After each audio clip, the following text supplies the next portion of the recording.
নমস্কার সকল ভ্রমণ বন্ধুরা, আশা করি উপরওয়ালার দয়াতে সবাই অনেক অনেক ভালো আছেন। আজ আমি শ্রী শ্রী মাতা বৈষ্ণোদেবী আর তার সাথে ভৈরবনাথ দর্শন যাত্রা সম্বন্ধে খুঁটিনাটি সমস্ত তথ্য জানাবো। আমার এই লম্বা ভিডিওটা কষ্ট করে একবার মন দিয়ে শুনলে বা দেখলে বৈষ্ণোদেবী যাত্রা সম্বন্ধে আশা করি আপনাদের আর কোনো রকম কোনো জিজ্ঞাসা থাকবে না। তাহলে শুরু করা যাক আজকের ভিডিও। মাতা বৈষ্ণোদেবী ভারতবর্ষের সবথেকে বেশি ভক্ত সমাগম হয়, অথচ একেবারেই সহজে পৌঁছে যাওয়া যায় না এমন যে কয়টি মন্দির রয়েছে তাদের মধ্যে অন্যতম জনপ্রিয় মন্দির এটি। মাতা বৈষ্ণোদেবীর গুহা মন্দির ভারতের জম্মু কাশ্মীর রাজ্যের জম্মু ডিভিশনের রেসি জেলার বহির হিমালয়ের শিবালিক অংশের তিকুট পাহাড়ের ওপরে অবস্থিত। এই পাহাড়ে মাতা এক সংকীর্ণ গুহার ভেতরে একটি পাথরের খণ্ডের মধ্যে পাশাপাশি তিনটি শিলাখণ্ড বা পিণ্ডি রূপে বিরাজ করছেন। মাতাকে বৈষ্ণোদেবী নামে ডাকা হলেও মাতা কিন্তু তিনজন দেবীর যথাক্রমে দেবী মহালক্ষ্মী, দেবী মহাকালী এবং দেবী মহাসরস্বতীর এক সম্মিলিত রূপ। মাতা বৈষ্ণোদেবীকে মাতা ত্রিকুটা, মাতা শেরাবালী, মাতা বৈষ্ণবী বা শুধু মাতা রানী নামেও ডাকা হয়ে থাকে। এই মহাতীর্থ কোনো সতীপীঠ নয়, 108 শক্তিপীঠের মধ্যে অন্যতম একটি সিদ্ধপীঠ। মাতা রানী বা ত্রিকুটা ভগবতী দেবীর এই গুহা মন্দির লক্ষ লক্ষ পুণ্যকামী মানুষের মনোকামনা পূর্ণ করার জন্য এক অতি পছন্দের স্থান। এখানকার জনশ্রুতি এমনই যে মাতার কাছে মনোভরা ভক্তি সহকারে কেউ কিছু চাইলে মাতা কখনোই কাউকে নিরাশ করেন না। তাই জাতি ধর্ম নির্বিশেষে লক্ষ লক্ষ মানুষ সারা বছর ভর মাতার দর্শন করে মনের ইচ্ছা মেটানোর জন্য এই পাহাড়ি পথ ধরে মাতার গুহা মন্দিরে পৌঁছান। জনপ্রিয় বিশ্বাস এটাই যে কেউ যদি দেবীর এই পাহাড়ি গুহা আবাসে বর চাওয়ার জন্য আসে তবে তাকে কখনোই হতাশ হয়ে ফিরে যেতে হয় না। মাতা বৈষ্ণোদেবীর সম্বন্ধে এবং এই গুহা মন্দির সম্বন্ধে অনেক রকমের কাহিনী প্রচলিত আছে। তাদের মধ্যে আমার সবথেকে বেশি পছন্দ এই কাহিনীটি, তাই সেটাই আপনাদেরকে প্রথমে বলে নিই। আজ থেকে কয়েক হাজার বছর আগে দাক্ষিণাত্যের এক গরিব পূজারী ব্রাহ্মণের ঘরে এক অত্যন্ত সুন্দর কন্যার জন্ম হয়। সর্বসুলক্ষণাযুক্ত সেই কন্যার একদম শৈশব থেকেই পূজা অর্চনাতে অত্যন্ত আগ্রহ ছিল। কিছুটা বড় হওয়ার পরে সেই কন্যার একমাত্র আরাধ্য দেবতা হলেন ভগবান বিষ্ণু বা মতান্তরে শ্রীরাম। কন্যার সর্বক্ষণের এবং সব কিছুর কেবল একটাই ধ্যান জ্ঞান হলো ভগবান বিষ্ণু।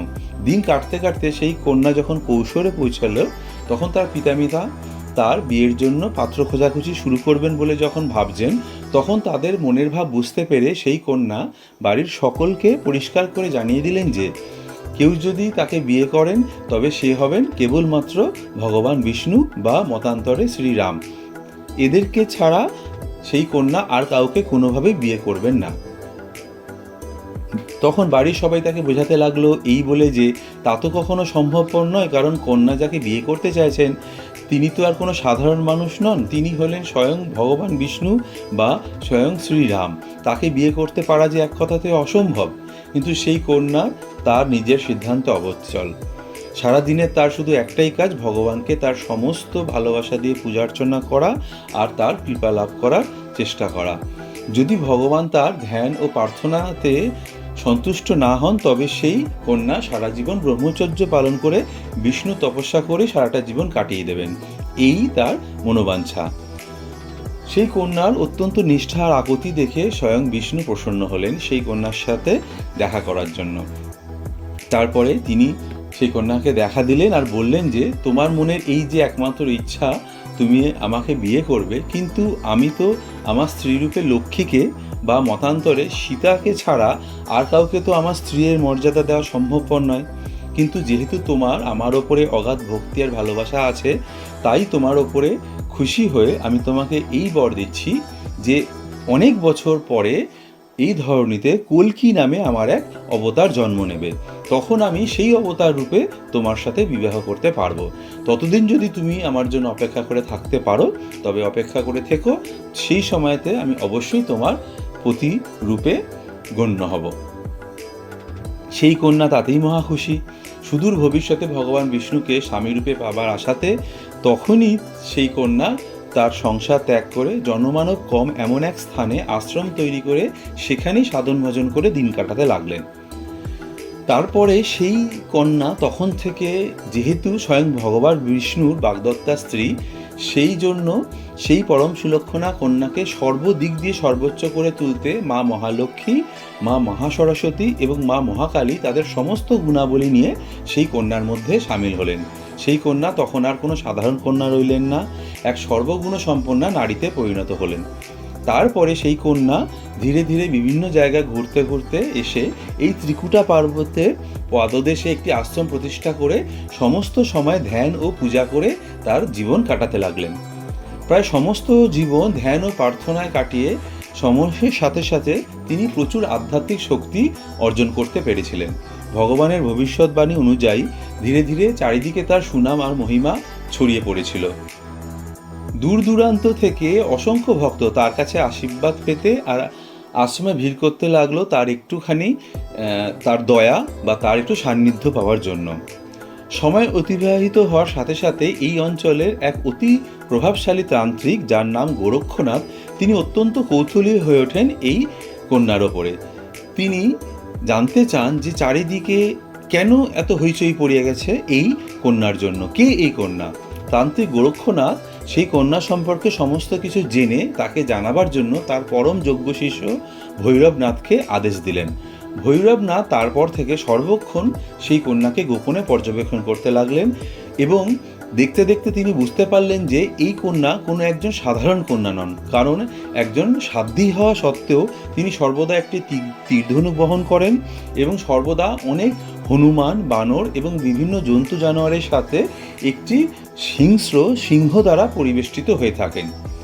ভৈরবনাথ তার প্রভু গোরক্ষনাথকে তার নিজের সমস্ত অনুসন্ধানের ব্যাপারে জানাতে থাকেন, কিন্তু এই অনুসন্ধান জানাবার সময়ের সাথে সাথে ধীরে ধীরে তিনি সেই কন্যার প্রতি প্রচণ্ড অনুরাগী হয়ে পড়তে থাকেন। একসময় ভৈরবনাথ আর থাকতে না পেরে সেই কন্যাকে বিয়ের প্রস্তাব দিয়ে বসেন, কিন্তু মাতা তাকে সম্পূর্ণরূপে অবহেলা করেন। তাতে ভৈরবনাথের জেদ আর রাগ আরও বেশি করে বেড়ে যেতে লাগে। এবার সে সেই কন্যাকে বিভিন্ন রকমভাবে বিরক্ত করতে থাকেন, কিন্তু সেই কন্যা ওইসব জিনিসকে তুচ্ছ জ্ঞান করে এবং এই চরম বিপত্তি আর আপদ থেকে বাঁচতে চুপিসারে সেই আশ্রম ত্যাগ করে এই ত্রিকুটা পাহাড়ের আরও ওপরে এক নিভৃত এক জায়গাতে বা এক গুহাতে চলে যান ভৈরবনাথ থেকে বাঁচতে এবং শান্তিমতো নিজের তপস্যা ও ধ্যান বাকি জীবনটা চালিয়ে নিয়ে যেতে। এই জায়গাতে কন্যা প্রায় 9 মাস আত্মগোপন করেছিলেন। মায়ের পেটে সন্তান যেমন জন্ম নেওয়ার আগে 9 মাস অবস্থান করে, তেমনি এই গুহার মধ্যে এই কন্যা 9 মাস ছিলেন বলে এই জায়গার নাম বলা হয় অর্ধকুমারী গুহা। কিন্তু ভৈরবনাথ তো ছাড়বার পাত্র নয়, সেও তন্ন তন্ন করে সারা পাহাড়ে কন্যাকে খুঁজতে লাগলেন। অবশেষে সে উপস্থিত হন সেই অর্ধকুমারী গুহার সামনে, যার ভিতরে কন্যা আত্মগোপন করে তপস্যা করছিলেন। সেই কন্যা গুহার মুখে বানর সেনাদের পাহারা দিয়ে রেখেছিলেন, যাতে কেউ গুহার ভেতরে সহজে প্রবেশ করতে না পারেন। গুহার সামনে ভৈরবনাথের উপস্থিতি বুঝতে পেরে কন্যা কোনো রকম ঝামেলাতে না গিয়ে এবং ঝামেলা করতে না চেয়ে সেই গুহারই অন্য প্রান্তে তারই ত্রিশূল দিয়ে একটা গর্ত করে সেই গর্ত দিয়ে বেরিয়ে সেখান থেকে পালিয়ে গিয়ে আরও উঁচুতে আরও একটি নতুন এক গুহাতে বসবাস শুরু করেন। নাছোড়বান্দা ভৈরবনাথ খুঁজতে খুঁজতে আবার পৌঁছে যান সেই কন্যার নতুন আশ্রয়স্থলে। এবার তো সেই কন্যার ধৈর্যের বাঁধ ভেঙে যায়। তিনি তো আর কোনো সাধারণ কন্যা নন, তিনি হলেন মহালক্ষ্মী, মহাকালী, মহাসরস্বতীর মিলিত এক অসাধারণ ক্ষমতা সম্পন্না কন্যা। এবার ভৈরবনাথকে তিনি যুদ্ধে আহ্বান করলেন। তারপরে সেই কন্যা এক উগ্রচণ্ডীর রূপ ধরে তরবারির এক আঘাতে ভৈরবনাথের মাথা তার শরীর থেকে বিচ্ছিন্ন করে দেন। তার শরীর গুহার মুখের সামনে পড়ে থাকে আর মাথা তরবারির আঘাতের তীব্রতায় সেইখান থেকে ছিটকে প্রায় 3 কিলোমিটার দূরে একটি বিশেষ জায়গাতে গিয়ে পড়ে। বর্তমানে সেই জায়গার নাম ভৈরবগাঠি। এক কন্যার কাছে এহেন পরাজিত হয়ে ভৈরবনাথ বুঝতে পারেন যে এই কন্যা মোটেও কোনো সাধারণ কন্যা নয়, যিনি নিশ্চয়ই কোনো এক অসাধারণ বা অসামান্য কোনো নারী। ছিন্ন মাথা থেকেই তখন ভৈরবনাথ সেই কন্যার কাছে ক্ষমা প্রার্থনা করতে থাকেন এবং প্রচণ্ড পরিমাণে কান্না আর ক্ষমা প্রার্থনা করতে করতে তার মাতাকে বলতে থাকেন যে তিনি এই সমস্ত কাজ করেছেন তার গুরু গোরক্ষনাথের কথাতে, এবং এই জন্য এতবার ধরে বা এত দিন ধরে সেই কন্যাকে সে বিরক্ত করে এসেছে। তার নিজস্ব যেটুকু দোষ সেইটুকু যেন মা ক্ষমা করে তার ওপর দয়া করেন। এত কান্নার প্রার্থনা দেখে সেই ভৈরবনাথের ওপর কন্যার দয়া হয়, সেই কন্যা ক্ষমা করে দেন তখন ভৈরবনাথকে। আর শুধু তাই নয়, ক্ষমাই নয়, পরম করুণাময়ী মাতা তাকে এই বলে তখন আশীর্বাদও করেন যে এবার থেকে যত ভক্তরা সেই কন্যার কাছে কোনো রকম মনোবাঞ্ছা নিয়ে আসবেন, তাদের সেই পূজা এবং প্রার্থনা ততক্ষণ পর্যন্ত মায়ের কাছে গ্রহণই হবে না যতক্ষণ না পর্যন্ত সেই ভক্ত ভৈরবনাথের কাছে গিয়ে ভৈরবনাথের দর্শন করে আসছেন। এরপরে সেই কন্যা নিজে সেই গুহার মধ্যে লীন হলেন। তারপরে নিজেই নিজেকে একটি পাথরের মধ্যে মহালক্ষ্মী, মহাকালী এবং মহাসরস্বতীর এই তিন দেবীর প্রতিভু হিসাবে তিনটি পাথরের পিণ্ডিতে রূপান্তরিত করে ত্রিকুটা পর্বতের সেই গুহাতে স্থায়ী আবাস গ্রহণ করলেন। ভগবান বিষ্ণুর পরম ভক্ত সেই কন্যার জগৎ জুড়ে তারপর থেকে নাম হলো মাতা বৈষ্ণব বা মাতা বৈষ্ণবী দেবী। মাতা বৈষ্ণোদেবীর এই পবিত্র গুহা মন্দিরটি এক কথাতে অনন্য, কারণ এতে মাতার তার তিনটি রূপ রয়েছে। মাতা রানী, মহাকালী, মহালক্ষ্মী এবং মহাসরস্বতী এই প্রতিটি রূপকে এক একটি বিশেষ গুণের প্রতিনিধিত্ব করে এই পবিত্রতম পাথরের পিণ্ডিগুলির মধ্যে প্রকাশ হয়ে রয়েছেন। মহালক্ষ্মী রাজগুণের প্রতিনিধিত্ব করে। রাজগুণ মানে সমৃদ্ধি। এই রূপে দেবী তার ভক্তদের উন্নত জীবনের জন্য সম্পদ ও সমৃদ্ধি দিয়ে আশীর্বাদ করেন। মহাকালী হল তামস গুণের প্রতিনিধিত্ব করেন। তামসের অর্থ হচ্ছে অন্ধকার। সর্বশক্তিমান, পরম এবং সর্বব্যাপক কালীর প্রকাশে সকল রকম ভয় এবং সকল রকম বিপদ থেকে তিনি তার ভক্তদেরকে রক্ষা করেন এবং তাদের সীমাহীন শান্তি দিয়ে থাকেন। মহাসরস্বতী সত্যগুণের প্রতিনিধিত্ব করেন। সত্য মানে প্রজ্ঞা এবং জ্ঞান। এই প্রকাশ তার ভক্তদের ভালো ও খারাপের মধ্যে পার্থক্য করতে সক্ষম করে এবং তাদের জীবনে সঠিক পথ অবলম্বন করে তাদের জীবন চালাতে সহায়তা করে। একটি শক্তিতে এই তিনটি গুণের সংমিশ্রণ একটি অনন্য সংমিশ্রণ, যা মাতাকে সারা বিশ্বে সমস্ত ভক্তদের কাছে এত অসাধারণ পরম পূজনীয় করে তুলেছে। পাহাড়ি পথ চলার সমস্ত কষ্ট ভুলে গিয়ে জয় মাতাদি ধ্বনি দিতে দিতে সমস্ত ভক্তরা মায়ের গুহা মন্দিরে বা মায়ের ভবনের দিকে এগোতে থাকেন। জয় মাতা কি কথাটাই পাঞ্জাবি ভাষাতে জয় মাতা দিতে রূপান্তরিত হয়েছে। প্রসঙ্গত বলে রাখি যে অনেকের মতে এটি একটি শক্তিপীঠ বা সতীপীঠও। তাদের মতে এখানে নাকি সতী মাতার মাথার খুলি পড়েছিল। আবার অনেকের এটাও মত যে এখানে নাকি সতী মাতার ডান হাত পড়েছিল। সেটা যে যার অনেকের অনেক রকমের মত আছে, কিন্তু আমার যতদূর মনে হয় এটা একটা সিদ্ধপীঠ। যাই হোক, এবার আসি এই গুহা মন্দির আবিষ্কারের কাহিনীতে। আজ থেকে প্রায় 700 বছরের পুরনো বা তার আগে শ্রীধর নামের এক অত্যন্ত দরিদ্র ব্রাহ্মণ, যিনি আজকের এই আধুনিক কাটরা শহরের সংলগ্ন ত্রিকুট পাহাড়ের পাদদেশে অবস্থিত হাসেলি গ্রামে বাস করতেন। শ্রীধর ছিলেন দেবী শক্তির একনিষ্ঠ ভক্ত। একদিন এক কন্যা শ্রীধরের স্বপ্নে দর্শন দিয়ে একটি বিশাল ভাণ্ডারা আয়োজন করতে বললেন। তিনি তার জন্য তাকে একটা নির্দিষ্ট দিনও ঠিক করে দিয়েছিলেন। এরপরে শ্রীধরকে বলেছিলেন শ্রীধর যেন তার আশেপাশের গ্রামের সমস্ত জনমানুষকে বা তার গ্রামের সমস্ত প্রতিবেশীদেরকে সেই ভাণ্ডারাতে খেতে আসতে নেমন্তন্ন জানান। তারপরে শ্রীধর তার প্রতিবেশী ও পরিচিতদের বাড়ি গিয়ে গিয়ে তাদেরকে অনুরোধ করেন ওই শুভ দিনে তার বাড়িতে ভাণ্ডারার নিমন্ত্রণ রক্ষা করার জন্য।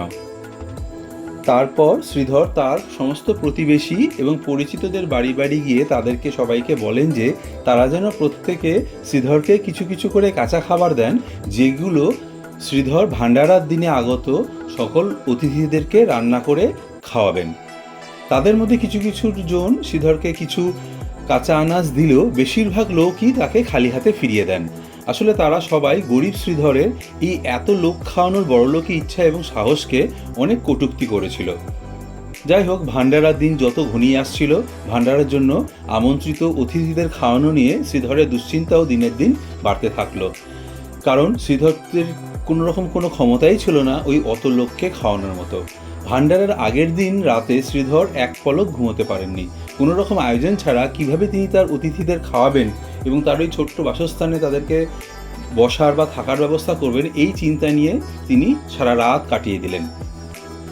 সকাল পর্যন্ত যখন তিনি তার সমস্যার কোনো সমাধান করতে পারলেন না, তখন তিনি নিজেকে সেই কন্যা এবং নিজের ভাগ্যের হাতে ছেড়ে দিয়ে যা হয় হবে এই ভেবে নিজের কুঁড়ে ঘরের বাইরে আসলেন এবং সেখানে তার দেবী মাকে পূজা দিতে বসলেন।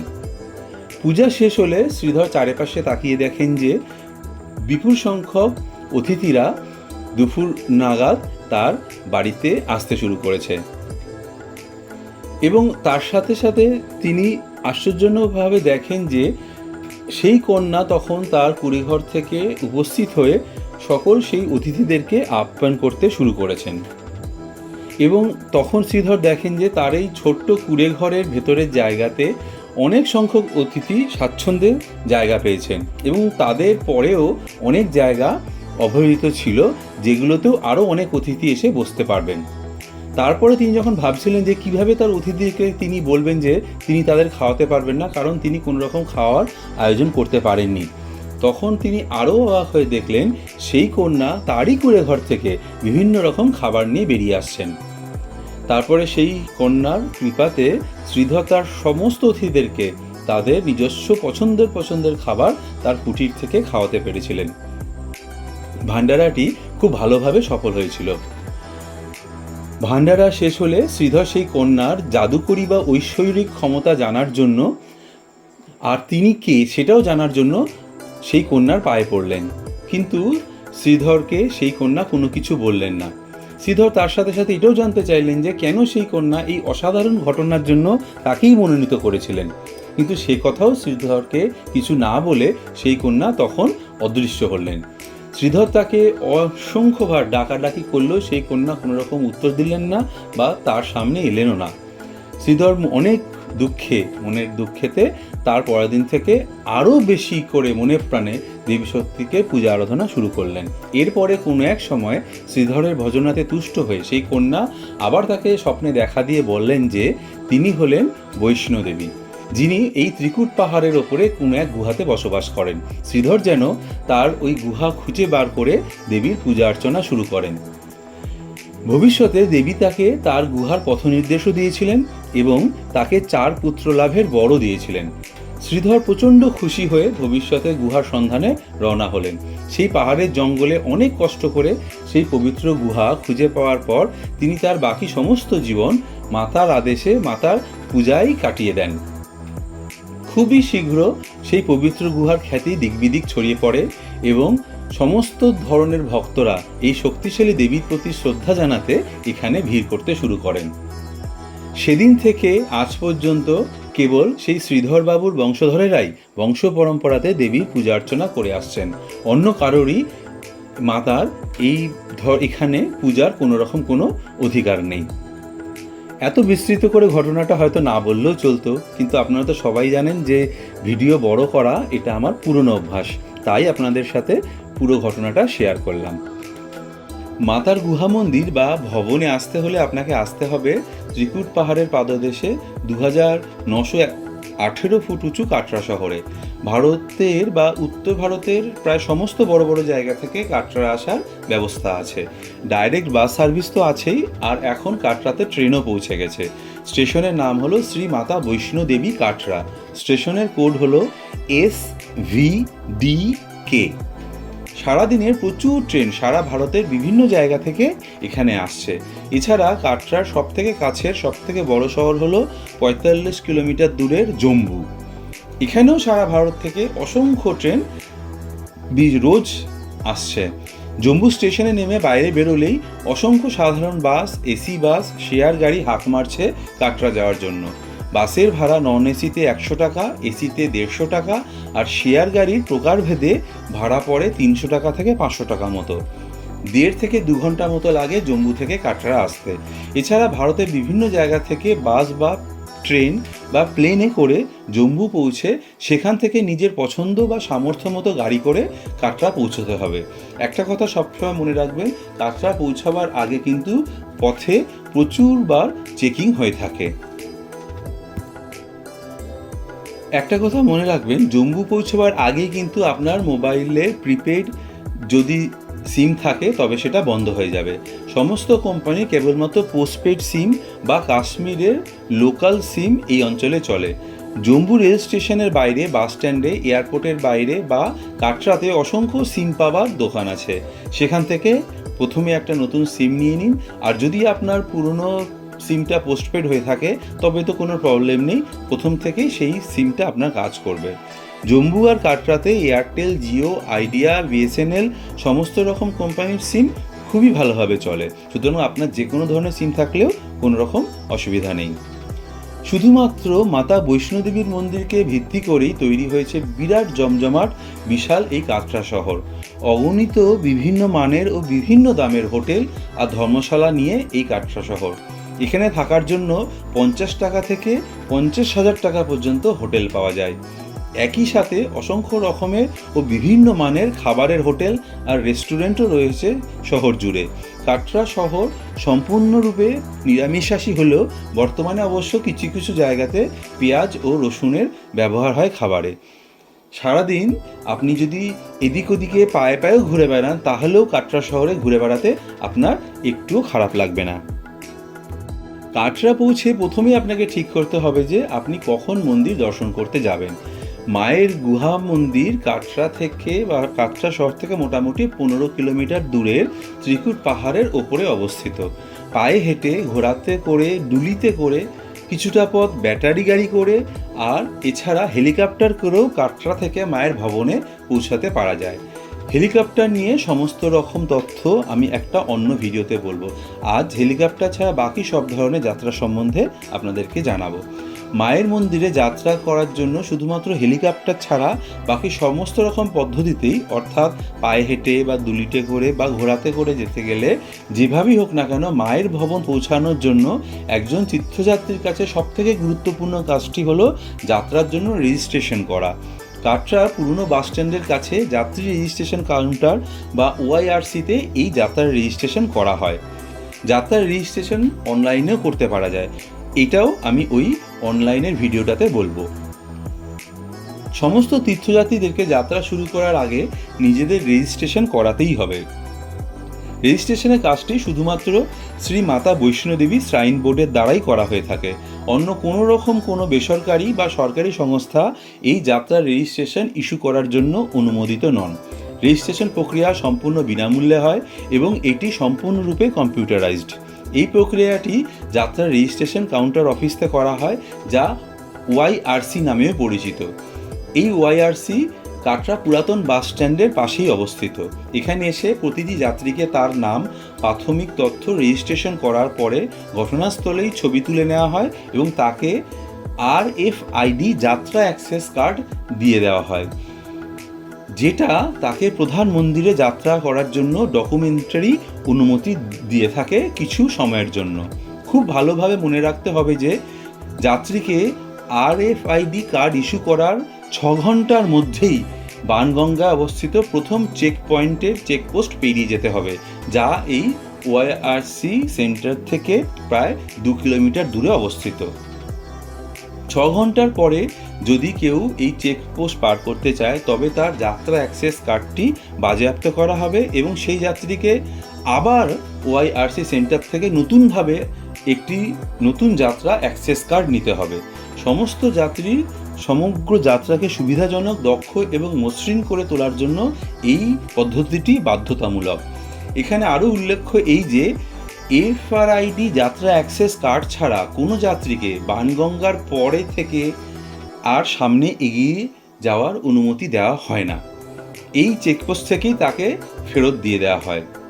এই যাত্রা অ্যাক্সেস কার্ড ছাড়া গোটা রাস্তাতে, ভবনে বা বাণগঙ্গার পরে কোনো জায়গাতে যদি কোনো যাত্রীকে পাওয়া যায় তবে তাকে শুধুমাত্র সেখান থেকে কাটরাতে ফিরিয়েই দেওয়া হবে না, তার বিরুদ্ধে বড় রকম শাস্তিমূলক ব্যবস্থাও নেওয়া হয় মাতা বৈষ্ণোদেবী সাইনবোর্ডের পক্ষ থেকে।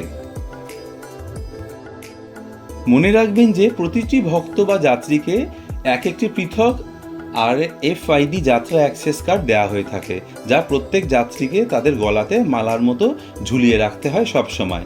বর্তমানে প্রধান ওয়াইআরসি সেন্টারটিতে ভিড় আর অপেক্ষার সময় কমাবার জন্য কাটরার নতুন বা দ্বিতীয় বাসস্ট্যান্ডের কাছে একটি দ্বিতীয় যাত্রা কাউন্টার চালু করা হয়েছে। এটি উধমপুর সড়কের প্রধান কাউন্টার থেকে 1 কিলোমিটার দূরে অবস্থিত। এটিকে ওয়াইআরসি 2 বলে বলা হয়। যেহেতু পবিত্র ত্রিকুটা পর্বতের বহন ক্ষমতা নির্ধারিত, তাই একদিনে যাত্রীদের সর্বাধিক সংখ্যা এই পাহাড়ে 30 থেকে 35 হাজার জন মতোকে হয়। অর্থাৎ 30 থেকে 35 হাজার জন মতোই একদিনে মাতাকে দর্শন করতে পারবেন। সেই জন্য কোনো কারণে বা কোনো পার্বণে অতিরিক্ত ভিড়ের সময় যাত্রীদের আগমনের সংখ্যা এই সংখ্যার থেকে অনেক অংশে বেশি হয়ে থাকে। এমন পরিস্থিতিতে অতিরিক্ত যাত্রীদেরকে কাটরাতেই অপেক্ষা করতে বলা হয় এবং এই অপেক্ষার সময় কোনো যাত্রার রেজিস্ট্রেশন জারি করা হয় না। অনির্দিষ্ট কাল ধরে এই অপেক্ষার ঘটনাটি হয়তো সবার কাছেই অত্যন্ত অসুবিধাজনক হয়, কিন্তু এই পবিত্র পাহাড়ের ভৌগোলিক সীমাবদ্ধতার কারণে এটা অত্যন্ত প্রয়োজনীয় বিষয়। কোনো বিশেষ উৎসব বা পার্বণের সময় যাত্রীদেরকে যাত্রা শুরু করার আগে বৈষ্ণোদেবী ওয়েবসাইট থেকে যাত্রার অবস্থা এবং সর্বশেষ কী অবস্থায় রয়েছে সেটি চেক করে তারপরে যাত্রা করাটা খুব প্রয়োজন।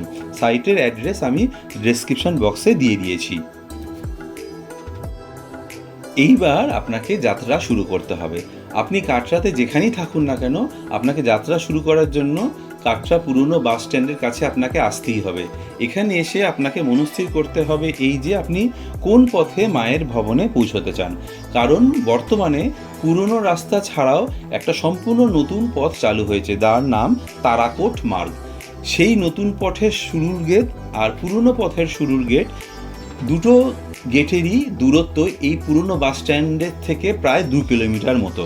শুধু এই পথটুকু কষ্ট করে হেঁটে না গিয়ে বাস স্ট্যান্ডের সাইড থেকে প্রচুর অটো পাওয়া যায় এই 2 কিলোমিটার পথ যাওয়ার জন্য। তবে খুব সাবধান, আপনার সরলতার সুযোগ নিয়ে কিন্তু অটোওয়ালারা আপনাকে যা খুশি তাই ভাড়া চাইতে পারে। সাধারণত শেয়ারের প্রতি যাত্রী পিছু এই পথটুকু যেতে 30 টাকা আর গোটা অটোর জন্য 150 টাকার মতো ভাড়া লাগে। আপনার বলা দামে যদি এক অটোওয়ালা রাজি না হয় তাহলে 1000টা আরও অন্য অটো আছে, সুতরাং পুরোপুরি দরদাম করে তবেই অটোতে উঠবেন, নয়তো নামার সময় অটোওয়ালা যা খুশি উল্টাপাল্টা ভাড়া বললে শুধু আপনার সাথে ঝামেলা হতে পারে। আপনি যে পথেই যেতে চান না কেন, অটো থেকে সামনে নেবেই যেখানে এগিয়ে যাবেন সেখানে সামনে দেখতে পাবেন একটি সুদৃশ্য প্রবেশদ্বার।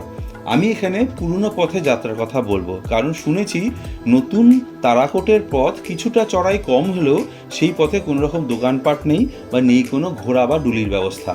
শুধু নিজের মনে মনে মাতার নাম করে হেঁটে যাওয়াই ওই পথে একমাত্র লক্ষ্য।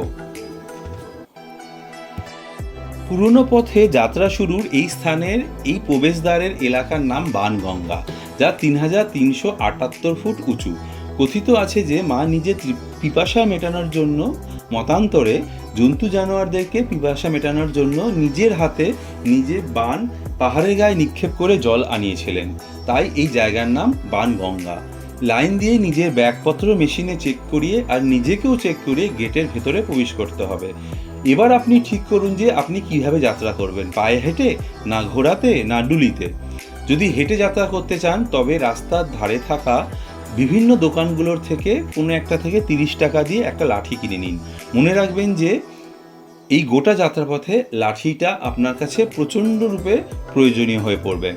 আর যাত্রার শেষে ওই লাঠি যদি আপনি যে কোনো দোকানে ফেরত দেন তাহলে সেই দোকানই আপনাকে 20 টাকা ফেরত দেবে। আপনি লাঠি যে কোনো দোকান থেকে কিনতে পারেন, আবার যে কোনো দোকানে সেই লাঠি ফেরতও দিতে পারেন।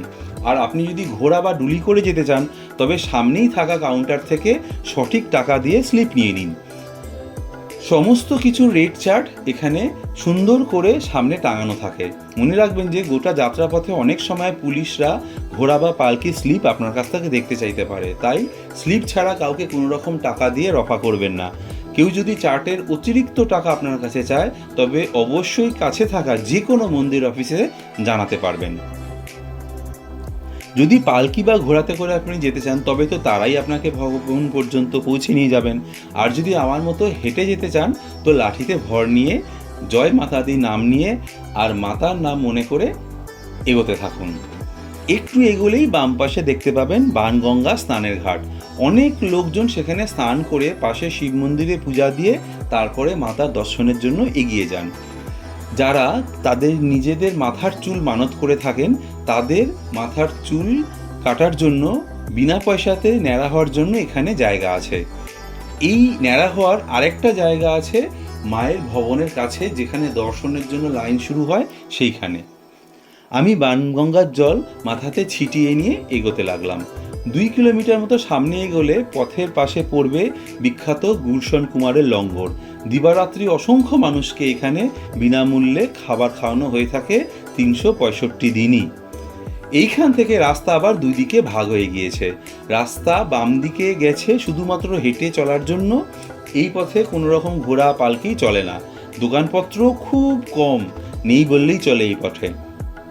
তাই আমি ওই পথে না গিয়ে সোজা আসল পথ, পুরনো পথ দিয়ে হাঁটা চালু রাখলাম। 2 কিলোমিটার এই পথে এগোলে সামনে পড়বে 3370 ফুট উঁচুতে, যার নাম চরণ পাদুকা। এখানে রাস্তার ধারে একটা সুন্দর মন্দিরে মাতা বৈষ্ণোদেবীর 2 পায়ের ছাপ আছে। কথিত আছে ভৈরবনাথের থেকে নিষ্কৃতি পেতে মাতা যখন পাহাড়ের আরও উপরে উঠছিলেন, তখন একবার ওই পাথরের ওপর দাঁড়িয়ে পিছনের দিকে তাকিয়েছিলেন। মায়ের মনের শঙ্কা আর ভয় পাথরকেও বিগলিত করে ফেলেছিল, তাই ওই পাথরের ওপর মায়ের 2 চরণের ছাপ পড়ে যায়। এই চরণ পাথরকে নিয়ে আর তার সাথে সাথে আরও বেশ কিছু দেবদেবীর মূর্তি নিয়ে একটা বড়সড় মন্দির আছে এই চরণ পাদুকায়। আপনি দর্শন করে আবার সামনের দিকে এগিয়ে যেতে পারেন।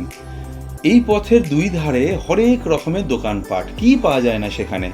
মেসেজ করা থেকে শুরু করে বিভিন্ন ধরনের খাবার দাবার, মায়ের প্রসাদের অগুনতি দোকান রয়েছে এখানে। যেহেতু মায়ের দর্শন যাত্রা সারা দিন রাত ধরেই চলতে থাকে, তাই এই সমস্ত দোকানপাটগুলি মোটামুটি সারা দিন রাতই খোলা থাকে। এইবার এই পথের আরও 4 কিলোমিটার পথ এগোলে পথ আবার 2 পাশে 2 দিকে ভাগ হয়েছে। এখানে সেই নিচের থেকে আসা নতুন তারাকোটের পথটিও এখানে এসে মিশেছে। এখান থেকে ডান দিকে আর 1 কিলোমিটার পথ এগিয়ে গেলে পড়বে অর্ধকুমারী মন্দির গুহা, আর বাম দিকের পথ সোজা চলে গেছে মায়ের ভবনের দিকে হিমকোটি মার্গ হয়ে।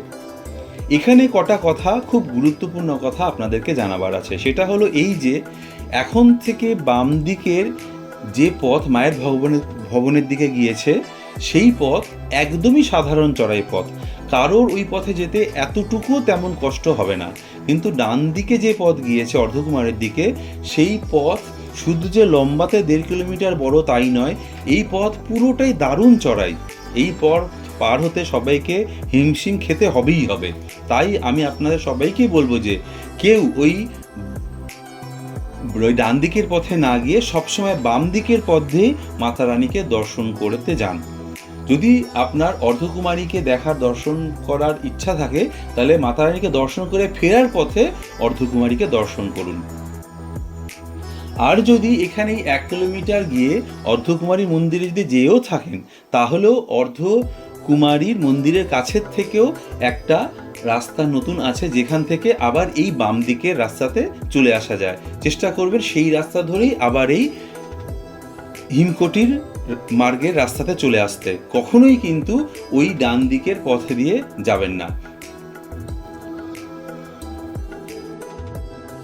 অর্ধকুমারী মন্দিরে ঢোকা বেরোনোর পথ একটাই এবং প্রচণ্ড সংকীর্ণ। তাই এই মন্দিরে দর্শন করার জন্য সবসময় 50 জনের একটা ব্যাচ করে মন্দিরের দর্শন করতে পাঠানো হয়। তাই অর্ধকুমারী দর্শন কাউন্টার থেকে দর্শনের টোকেন নিয়ে ওখানেই ঘন্টার পর ঘন্টা অপেক্ষা করে থাকতে হয় যে কখন টোকেনের ডাক পড়বে। তাই বেশিরভাগ মানুষই বাইরে থেকেই অর্ধকুমারী মন্দিরের দর্শন এবং প্রণাম করে মাতারানীর মন্দিরের দিকে এগিয়ে যান। আবার অনেকে মাতার ভবন যাওয়ার আগেই ওই অর্ধকুমারীতে টোকেন সংগ্রহ করে তারপর মাতার ভবনের দিকে এগিয়ে যান। উপরের সমস্ত মন্দির দর্শন সেরে ফিরে আসার পথে যদি দেখেন যে টোকেনের ডাক পড়েছে, তবে তখন অর্ধকুমারীর মন্দির দর্শন করে তারপরে আবার নিচে নামেন। আমি সবাইকে এই কথাটা আবারই বলবো যে সবাই যেন অবশ্যই, বারবার করে এটাই বলবো, সবাই যেন বাম দিকের ওই হিমকোটি মার্গের রাস্তাতেই মায়ের ভবনের দিকে যান। ডান দিকের রাস্তা অর্থাৎ হাতিমাথা, সাচিছদ ও মাতাকে বাঘ হয়ে যে রাস্তা গিয়েছে, সেই রাস্তাতে যেন কখনোই না যান। ওই রাস্তা ধরে গেলে বাম দিকের রাস্তার থেকে প্রচুর প্রচুর রকমের খাটনি করতে হবে। তার উপরে এই রাস্তা সামনের দিকে বেশ খানিকটা উপরে উঠে আবার ভবনের কাছে নিচে নেমেছে। আমি তো সবসময় যেহেতু বাম দিকের পথ ধরেই চলি, তাই এবারও ওই বাম দিকের পথ ধরেই এগোলাম। এই পথেই কিন্তু এখন মায়ের ভবন পর্যন্ত ব্যাটারি গাড়িও চলে, তার ভাড়া পড়ে 354 টাকা করে প্রতিজন। কিন্তু কেবল অনলাইনতেই এই টিকিট হয়ে থাকে ব্যাটারি গাড়ির, আর সেই টিকিট করা অনেক প্রবলেমও। কেবলমাত্র অসুস্থ হয়ে পড়লে বা প্রচুর বয়স্ক কোনো মানুষ থাকলে তবেই তাদেরকে অফলাইনতে টিকিট দেওয়া হয়। আমি যে অনলাইনে ভিডিওটি করেছি সেই ব্যাপারে মানে ওই ভিডিওতে আমি এই ব্যাপারে আপনাদেরকে কথা বলবো। একদম অতি সাধারণ চড়াইওয়ালা এই পথ, অর্থাৎ এই হিমকটি মাঠ ধীরে ধীরে মাতার ভবনের দিকে এগিয়ে গেছে। অল্প কিছু কিছু দোকানপাটও রয়েছে এই পথে, কিন্তু ডান দিকে অর্ধকুমারী রাস্তাতে কিন্তু দোকানপাট তেমন নেই বললেই চলবে। এই পথে 5 কিলোমিটার মতো এগোলে 5730 ফুট উঁচুতে এসে মায়ের ভবনের কাছে আপনি এসে পৌঁছাবেন। যেখানটা আপনি এসে পৌঁছাবেন এই জায়গাটা ওয়াই জংশনের মতো। এই জায়গাটা দারুণ জমজমাট এলাকা, প্রচুর ধরনের খাবারের হোটেল, ধর্মশালা, প্রসাদ কাউন্টার, ক্লক রুম, ভৈরবনাথ যাওয়ার রোপওয়ের কাউন্টার, সব মিলিয়ে একদম জমজমাট বাজার এলাকা এটা। এখান থেকেই দর্শনের জন্য লাইনও শুরু হয়।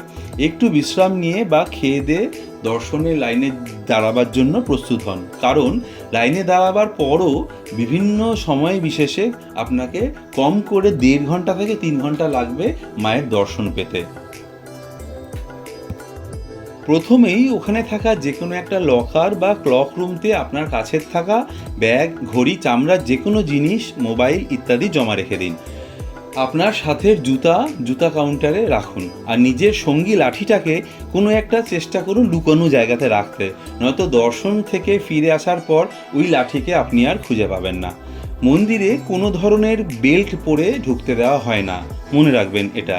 মন্দিরে কখনোই কোনো রকম যে কোনো ধরনের বেল্ট পরে ঢুকতে দেওয়া হয় না। আপনি যদি কোনো রকম বেল্ট পরে থাকেন, মেন গেট থেকে ভেতরে ঢোকার সময় পুলিশ আপনার কাছ থেকে বেল্ট খুলে নিয়ে ফেলে দেবে। ফিরে এসে কিন্তু সেই বেল্টকে আপনি আর পাবেন না। সাথে শুধু চশমা, টাকা পয়সা আর মায়ের পূজার সামগ্রী ছাড়া আর অন্য কিছু নিয়ে মায়ের মন্দিরের লাইনে আপনি প্রবেশ করতে পারবেন না। আরেকটা কথা, হাফ প্যান্ট, বারমুডা বা 3/4 প্যান্ট বা একদম ছেঁড়া জাতীয় জিন্স পরেও মায়ের মন্দিরে ঢুকতে দেওয়া হয় না।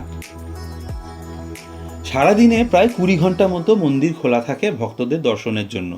সকালে 6টা নাগাদ আর তারপরে সন্ধে 6টা নাগাদ 2 ঘন্টা মতো করে দর্শন বন্ধ থাকে মায়ের পূজা আরতি আর শৃঙ্গার করানোর জন্য। লাইনে দাঁড়াবার পর মায়ের নাম করতে করতে ধীরে ধীরে সামনে এগোতে থাকুন।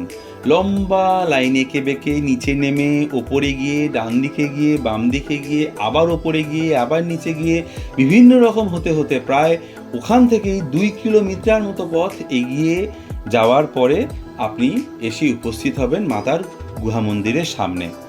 আপনার সাথে যদি প্রসাদী নারকেল থাকে তবে সেটা সেই লাইনেরই এক পাশে একটা কাউন্টারে জমা দিয়ে দিন, আর তার সাথে সাথে একটা টোকেন নিয়ে নিন।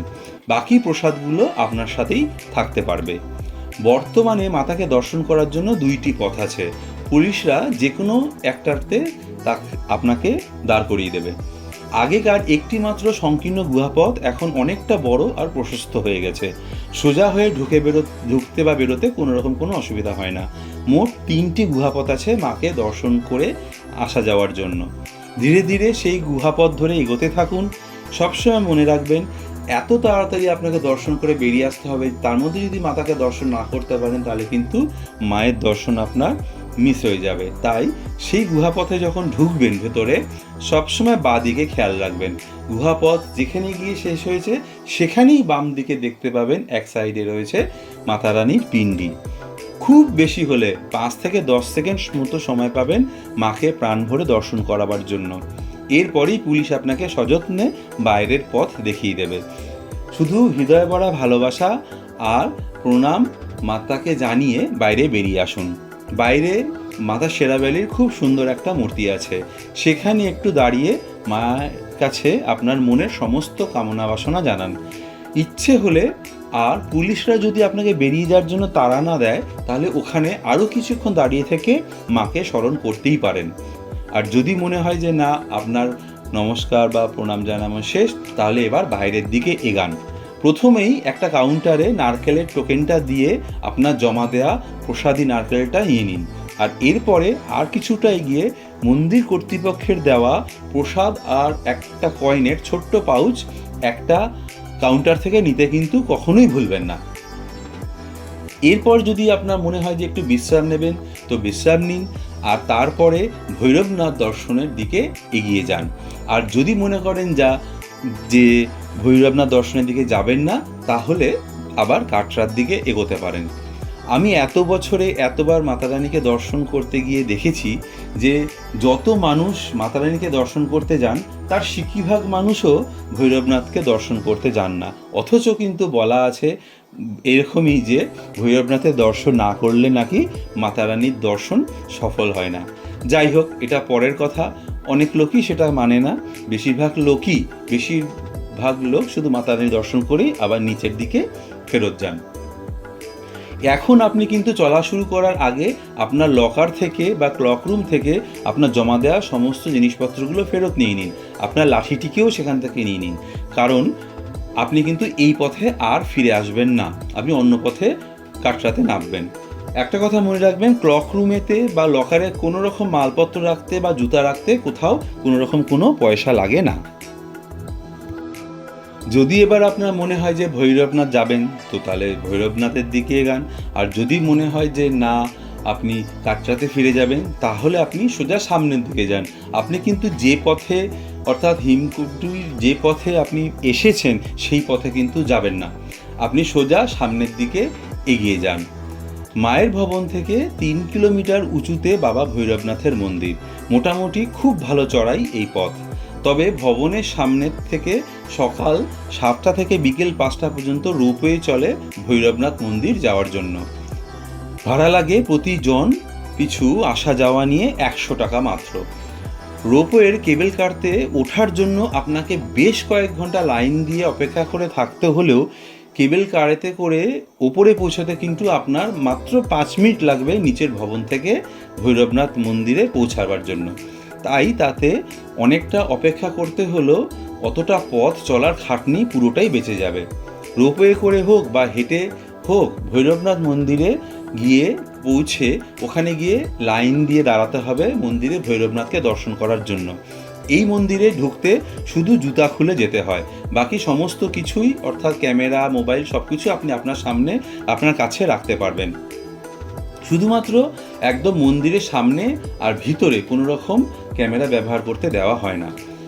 বা মন্দিরের বাইরে কোনো একটা জায়গায় জুতা রেখে এবার বাবা ভৈরবনাথকে দর্শন করার জন্য এগিয়ে যান। সাদা রঙের একটা মাঝারি মন্দির, ভেতরে বাবা ভৈরবনাথের কালো পাথরের মূর্তি রয়েছে, তার পাশে হনুমানজির মূর্তিও রয়েছে। মন্দিরকে প্রদক্ষিণ করতে পারলে বা মন্দিরের পেছনের অংশে যেতে পারলে দেখতে পাবেন সেখানে একটা ভস্মকুণ্ডু আছে। এই কুণ্ডুর ভস্ম ঘরে রাখলে নাকি বাড়ির সকলের অনেক মঙ্গল হয়। চাইলে কিছুতে করে ওখানকার কিছুটা ভস্ম বাড়িতে সংগ্রহ করে নিয়ে আসতে পারেন। মাতারানীর কাছে যেমন লাল চুনরির চল, এখানে কেবলমাত্র কালো জিনিসই ব্যবহার করা হয় ভৈরবনাথের কাছে, যেমন কালো কাপড়, কালো তাগা, কালো টিকা ইত্যাদি ইত্যাদি। ভৈরবনাথের পূজাতে ব্যবহৃত করা কালো কাপড় অনেকেই তাদের বাড়ির সুখ সমৃদ্ধির জন্য বাড়িতে নিয়ে আসেন। আপনার যদি ইচ্ছা হয় তবে ওখানকার পুজো দেওয়া কোনো কালো কাপড় আপনি বাড়িতে নিয়ে এসে রাখতেই পারেন। ভালোভাবে দর্শন আর প্রণাম করে বেরিয়ে আসুন মন্দির থেকে। ব্যাস, এবার আপনার বৈষ্ণোদেবীর যাত্রা সম্পূর্ণ হলো। মাতা রানীর অসীম কৃপাতে আপনি এই দেবী দর্শন যাত্রা সম্পূর্ণ করতে পেরেছেন। আরও একবার জয় মাতা দি নাম নিয়ে মায়ের উদ্দেশ্যে ভক্তিভরে প্রণাম জানান। এখানে আরেকবার বলে দিই যে ভবন থেকে মাকে দর্শন করে ফেরত আসার সময় যেখানে দিয়ে যে রাস্তা দিয়ে আপনি এসেছিলেন, মনে রাখবেন সেটা হচ্ছে হিমকোটির রাস্তা। ওই রাস্তা দিয়ে আপনি যাবেন না, পথ সোজা সামনে দেখবেন ওপরের দিকে উঠে গিয়েছে। সেই পথটা দিয়ে কিছুটা এগিয়ে বাঁদিকে চলে গেছে ভৈরবনাথের পথ, আর সোজা সামনের দিকের পথ চলে গেছে অর্ধকুমারীর দিকে। যেহেতু আপনি আসার সময় অর্ধকুমারীর মন্দির দেখেননি, সেই কারণে আপনাকে এবার ওই অর্ধকুমারীর মন্দির দেখে তবেই আপনাকে ফেরত যেতে হবে কাটরাতে। তো এই সোজা রাস্তা সামনের দিকে মাত্র 1 কিলোমিটার ওপরে গেছে, তারপরে পুরো রাস্তা নিচে নেমে গেছে অর্ধকুমারী হয়ে কাটরার দিকে। সুতরাং মনে রাখবেন, মায়ের ভবন থেকে বেরিয়ে সোজা এসে ডান দিকের যে পথ আছে, যে পথ দিয়ে আপনি এসেছেন হিমকটির পথ, সেই দিকের পথে আপনি যাবেন না, যাবেন সম্পূর্ণ সোজা পথে। সোজা পথে একটু এগিয়ে পথ বাঁদিকে যেটা মুড়ে চলে গেছে, সেই পথ চলে গেছে ভৈরবনাথের পথে, আর সোজা পথ সামনের দিকে চলে গেছে অর্ধকুমারী হয়ে নিচে কাটরার দিকে। আপনি যদি ভৈরবনাথের মন্দিরে যেতে চান তো তাহলে ভৈরবনাথের মন্দিরের দিকে এগান, আর যদি মনে করেন যা ভৈরবনাথের মন্দির দেখবেন না, তবে ওই অর্ধকুমারীর পথের সোজা পথের দিকে এগিয়ে যান। বাণগঙ্গা থেকে সিঁড়িপথ উপরে উঠে এসেছে মাতারানীর ভবন হয়ে সেই বাবা ভৈরবনাথের মন্দির পর্যন্ত। একদম নিচ থেকে মাতা ভবন পর্যন্ত মোট ৯,৭৩৫টা সিঁড়ি আছে মায়ের ভবন পর্যন্ত আসার জন্য, আর তারপরে ১,১৩৭টা সিঁড়ি আছে মায়ের ভবন থেকে ভৈরবনাথ মন্দির যাওয়ার পর্যন্ত।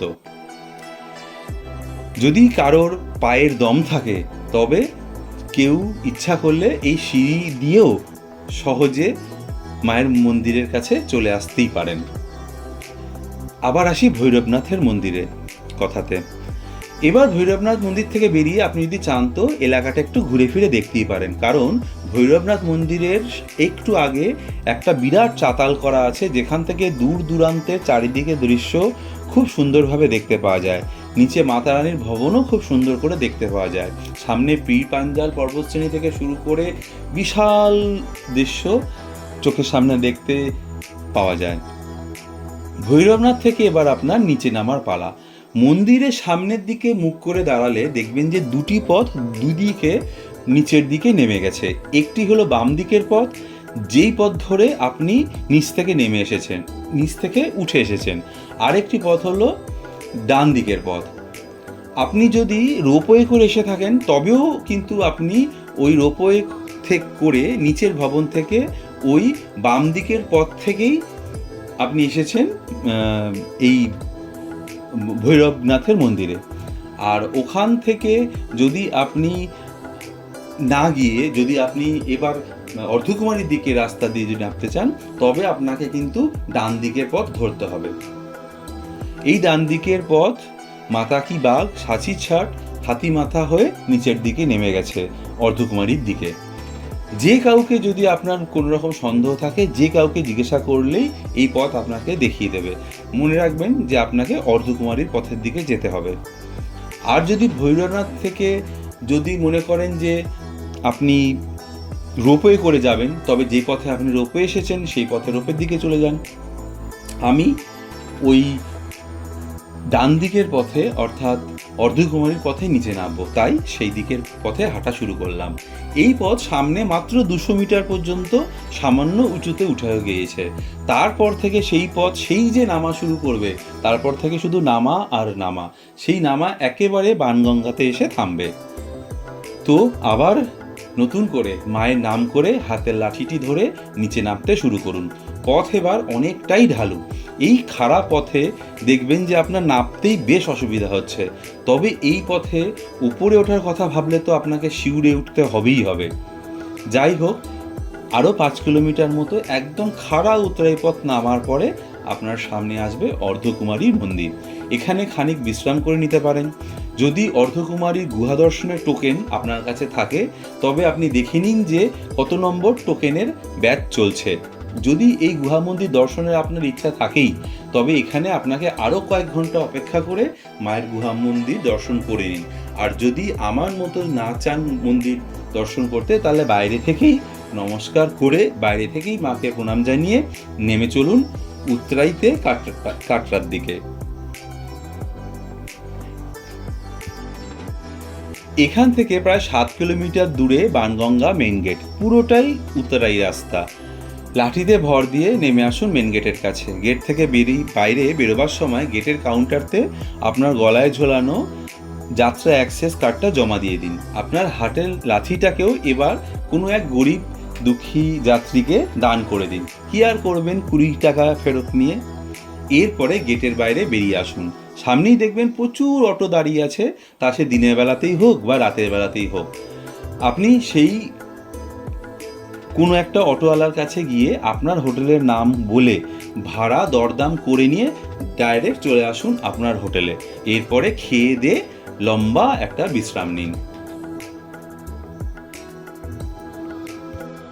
বাণগঙ্গার মেইন গেট থেকেই একদম মায়ের মন্দিরের শেষ পর্যন্ত পুরোটা রাস্তায় সুন্দর করে পাথর বাঁধানো পথ রয়েছে। আর এই পুরো 16 কিলোমিটার পথই খাঁচার মতো করে সুন্দরভাবে সুরক্ষিত করা। পুরো পথেই টিনের শেড দিয়ে ছাদ দেওয়া আছে, সুতরাং চলার সময় বৃষ্টি বা রোদের ভয় করার কারণ নেই। রাতে সম্পূর্ণ পথেই পর্যাপ্ত আলোর ব্যবস্থা থাকে। গোটা পথেই কিছু কিছু অন্তর পুরুষ এবং মহিলা শৌচাগার রয়েছে, তাতে ফ্লাশ আর কমোড সহ। ভবনের সামনে সবারই জন্য স্নানের জায়গা রয়েছে, চাইলে ওখানে স্নান করে মায়ের দর্শন করতেই পারেন। কেউ কোথাও পথে হারিয়ে গেলে গোটা রাস্তাতেই কিছু পরপর মাইকে করে ঘোষণার ব্যবস্থা করা রয়েছে। গোটা রাস্তার পথের ধারে ধারে বিভিন্ন জায়গাতে বিশ্রাম নেওয়ার জায়গা রয়েছে। আর পথে বেশ কয়েকটি জায়গাতে মন্দিরের নিজস্ব বোর্ডের আন্ডারে থাকা বেশ কিছু ধর্মশালা বা বিভিন্ন সংস্থার ধর্মশালা, হোটেল আর যাত্রীনিবাস রয়েছে দিনে বা রাতে থাকার জন্য, যেখানে জনপ্রতি থাকার ভাড়া পড়ে 300 টাকা থেকে 3000 টাকা পর্যন্ত। আবার বেশ কিছু আবাস ওখানে রয়েছে, যেখানে সম্পূর্ণ বিনামূল্যেরও যাত্রীদেরকে থাকতে দেওয়া হয়। পুরোটা রাস্তা জুড়ে ঠান্ডা জল, গরম জল এবং সাধারণ উত্তাপের জল পাওয়া যায়। পথের বিভিন্ন জায়গাতে মায়ের প্রসাদ, চুনরি, চুড়ি, নারকেল কেনার দোকান রয়েছে। সারা রাস্তাতে বেশিরভাগ জায়গাতেই বিশুদ্ধ নিরামিষ খাবারের দোকান রয়েছে। প্রতিটি দোকানেই সমস্ত খাবারের দামের চার্ট বাইরে টাঙানো থাকবে। পথে বিভিন্ন জায়গাতে বিশ্রামের সময় ঠান্ডা লাগলে কিছুটা ফেরতযোগ্য টাকা জমা দিয়ে বিনামূল্যে কম্বল নেওয়ারও ব্যবস্থা রয়েছে। সারাটা রাস্তায় কিন্তু সর্বক্ষণ ধরে বজ্র আর বিভিন্ন রকম নোংরা পরিষ্কার করার জন্য কিছু কিছু লোক সবসময় ঝাড় দিয়ে পরিষ্কার করতেই থাকেন, যার ফলে কোথাও যে কোনো জায়গাতে বজ্র ফেলবেন না। গোটা রাস্তাতেই সমস্ত জায়গাতে বজ্র ও আবর্জনা ফেলার জায়গা আছে, সেখানেই সমস্ত নোংরা ফেলুন। পথের মেইন পয়েন্টগুলোতে প্রাথমিক চিকিৎসা কেন্দ্র রয়েছে, যেখানে ভালো ডাক্তার এবং প্রয়োজনীয় দরকারি সমস্ত রকম ওষুধগুলো থাকে। যাত্রার মেইন গেট দিয়ে ঢোকার আগেই আপনার কাছে থাকা পান, গুটখা, সিগারেট বাইরে ফেলে দিয়ে তারপরেই ঢুকুন, কারণ ঢোকার পরে যদি ওই জিনিসপত্র কোনো একটা আপনার কাছে পাওয়া যায়, সাথে সাথে সেগুলোকে বাজেয়াপ্ত করে ফেলা হবে। সারা বছর ধরেই প্রতিটা দিন হাজার হাজার মানুষ এই পথ ধরে মাকে দর্শন করতে চললেন। এখানে একটা বিশ্বাস আছে, এই যে মা না চাইলে নাকি মায়ের দর্শন করতে পাওয়া যায় না। ভক্ত যত দূরে পৃথিবীর যে কোনো প্রান্তেই থাকুক না কেন, মায়ের তাকে দর্শন দেওয়ার ইচ্ছা হলে মা তাকে একটা বুলাবা পাঠায়। আর যে ব্যক্তি এই মায়ের বুলাবা পায়, তখন যে করেই হোক তাকে মায়ের দর্শন করতে আসতেই হবে, কেউ তাকে রুখতে পারবে না। জয় মাতা দি নাড়া দিতে দিতে ভালো করে চলতে না পারা অক্ষম মানুষরাও এতটা পথ নির্বিঘ্নে পাড়ি দিয়ে মাকে দর্শন করতে পারেন। তাই তো মা কখনো তার ভক্তকে খালি হাতে ফেরান না। আপনি যদি এই সম্পূর্ণ এলাকাতে শ্রী মাতা বৈষ্ণোদেবী সাইনবোর্ডের কোনো দোকান থেকে বা অন্য যে কোনো দোকান থেকে কোনো কিছু জিনিস কেনেন, তবে অবশ্যই তার রসিদ নিয়ে নেবেন। সাইনবোর্ডে সমস্ত রকম পরিষেবার জন্য যা যা অফিসিয়াল রেট রয়েছে, সেই রেটের তালিকা বা চার্ট সমস্ত জায়গাতেই বোর্ডে করে টাঙানো থাকে। শুধুমাত্র মাতা বৈষ্ণোদেবী সাইনবোর্ডের দেওয়া বিভিন্ন দানপাত্রগুলোতেই আপনার যদি কোনো দান করার থাকে, দান করে থাকুন। আর আপনি যদি ডাইরেক্ট সাইনবোর্ডের কোনো অফিসে গিয়ে দান করেন, যেমন যেগুলো কেন্দ্রীয় কার্যালয়তে আছে বা কাটরাতে বিশ্রাম ঘরগুলো রয়েছে, আধখুয়ারিতে বা সাঞ্জি চটে বা ভবনের বিভিন্ন পয়েন্টের বোর্ডের দান কাউন্টারগুলোতে যদি আপনি কোনো অনুদান করে থাকেন তবে আপনি সেখান থেকে একটা রসিদও পাবেন। মনে রাখবেন যে মন্দিরের সব রকম অনুদান আয়কর অধীনের ছাড় পাওয়া যায়। আপনার নিজের মালপত্র এবং জিনিসপত্র যখন তখন যেখানে সেখানে বা তার কাছে রেখে চলে যাবেন না, বা স্নানের ঘাটে স্নান করতে যাওয়ার সময় অরক্ষিত ফেলে যাবেন না। আপনি কিন্তু ফিরে আসার পরে আপনার জিনিসপত্র পাওয়ার চান্স নাও থাকতে পারে। পুরো যাত্রাপথে আপনার নিজের সুবিধার জন্য এমন কিছু করবেন না যাতে অন্য কোনো যাত্রীর অসুবিধা হয়। মাতারানীর কাছে আপনি চাইলে সারা বছরই আসতে পারেন, তবে শীতকালে বেশি যদি তুষারপাত হয় তাহলে অতিরিক্ত ঠান্ডা হয়ে যায়, সেই ব্যাপারে যাত্রীদের অসুবিধা হতে পারে। আর মার্চ এপ্রিলে এবং সেপ্টেম্বর অক্টোবর মাসে নবরাত্রের সময় এখানে সবথেকে বেশি ভিড় হয়। সেই মতো সময় বুঝে নিয়ে মাতা দর্শনের জন্য নিজের দিন নির্বাচন করুন। গরমকালে হেঁটে যাত্রা করার জন্য যে কোনো ধরনের সাধারণ পোশাক এই যাত্রার জন্য যথেষ্ট, তবে ভবনে আর ভৈরবনাথের মন্দিরে রাত্রে পৌঁছলে কিছুটা ঠান্ডা লাগতে পারে, সেই মতো করে কিছুটা ঠান্ডা পোশাক সাথে থাকা ভালো। আর যদি ঠান্ডার সময়ে এই যাত্রা করতে চান তবে অবশ্যই প্রয়োজন মতো ভালো রকমের ঠান্ডা পোশাক নিজের কাছে রাখবেন। প্রতিদিন মায়ের মঙ্গল আরতি সকাল 6টার সময়, শৃঙ্গার আরতি সকাল 7টার সময়, ভোগ আরতি দুপুর 1টার সময়, রাতে শৃঙ্গার আরতি রাতটা সন্ধে 7টার সময় হয়। এই সমস্ত সময়গুলোতে 1 ঘন্টা 1.5 ঘন্টা করে কিন্তু মায়ের দর্শন বন্ধ থাকে। মনে রাখবেন যে প্রতিদিন মাতারানীর মন্দিরে কম করে 20,000 থেকে 35,000 ভক্ত দর্শন করতে আসেন, আর পার্বণের দিনে তার কয়েক গুণ বেশি ভক্ত আসেন।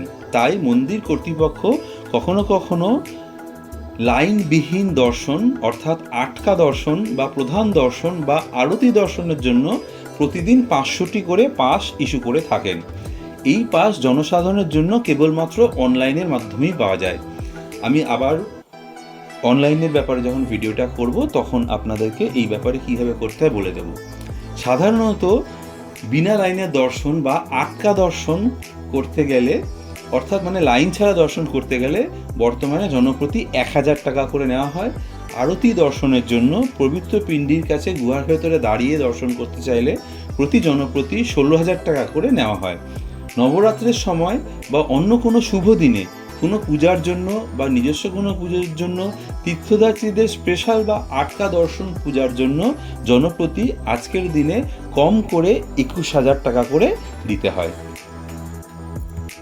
মন্দির কমিটির ঠিকানা আর ফোন নাম্বার আমি ডিসক্রিপশন বক্সে দিয়ে দিয়েছি। আর সমস্ত রকম অনলাইনে বিষয় নিয়ে বলেছি তো একটা পরে ভিডিও করবই। আশা করি বাকি সমস্ত কিছুর তথ্য আপনাদেরকে আমি এখানে জানাতে পেরেছি। তা সত্ত্বেও যদি কিছু না বলে থাকি তবে নির্দ্বিধায় আমাকে জিজ্ঞাসা করবেন, আমি সমস্ত রকম তার উত্তর দেবই দেব।